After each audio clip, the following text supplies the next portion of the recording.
directement en ligne. Je crée,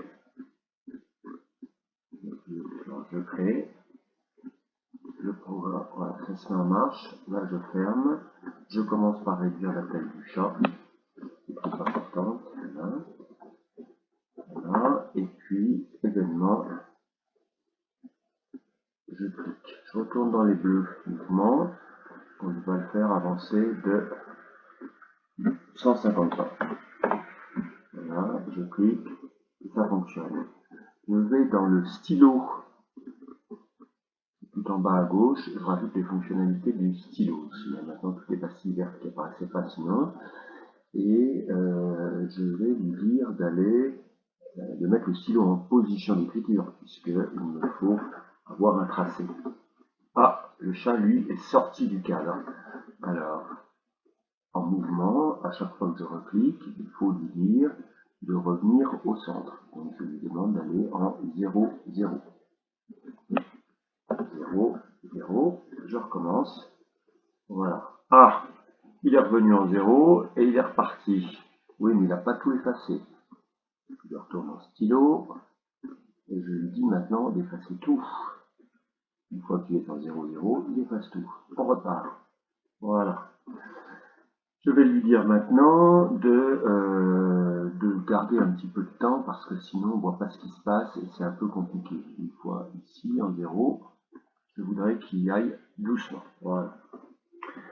Une fois au bout, il doit se mettre en place pour tourner de 90 degrés. Angle droit sur la droite. Je clique, il avance et il s'est tourné. Là, de la même manière, j'aimerais qu'il dissocie les actions. On va lui rajouter ici attendre une seconde. C'est parti. Ah, d'accord. Donc là, il m'a fait un vers le bas. Donc il faut lui dire d'aller au départ, au tout départ, il faut qu'il s'oriente vers la droite. Nous, on veut qu'il parte sur la droite. Hein. Donc je recommence. Donc il s'oriente à, voilà, sur la droite. Je pourrais changer, hein, je pourrais mettre là, mais là je le fais partir sur la droite de l'écran. Recommence, voilà, il repart vers la droite de l'écran et il tourne. Donc ici, on a les 4 blocs qui nous permettent de créer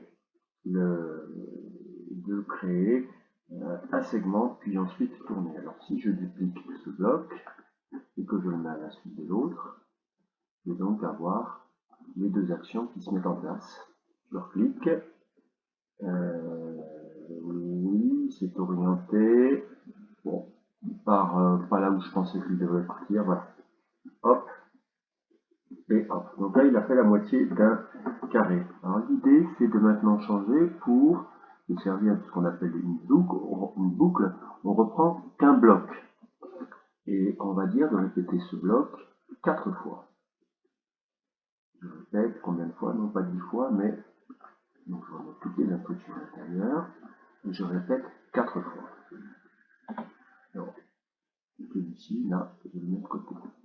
Allons-y, c'est parti.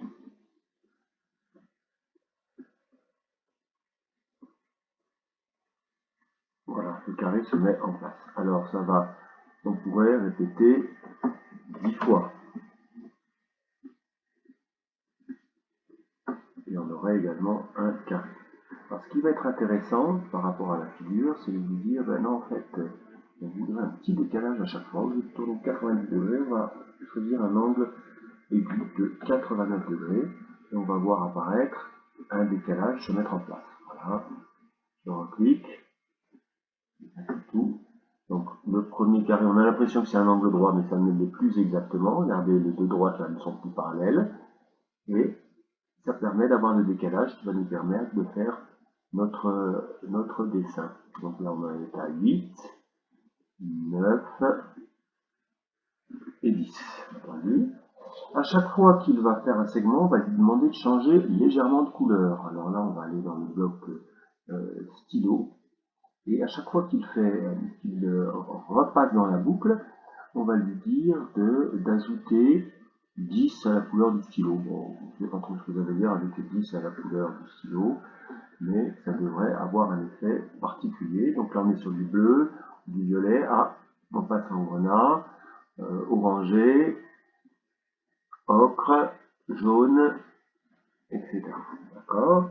Donc maintenant, au lieu de répéter 10 fois, on peut dire de répéter 100 fois, et puis d'aller un petit peu plus vite dans son exécution. On va dire de passer en 1/10 de seconde, 0,1 seconde. Et on lui demande de faire son travail. Voilà.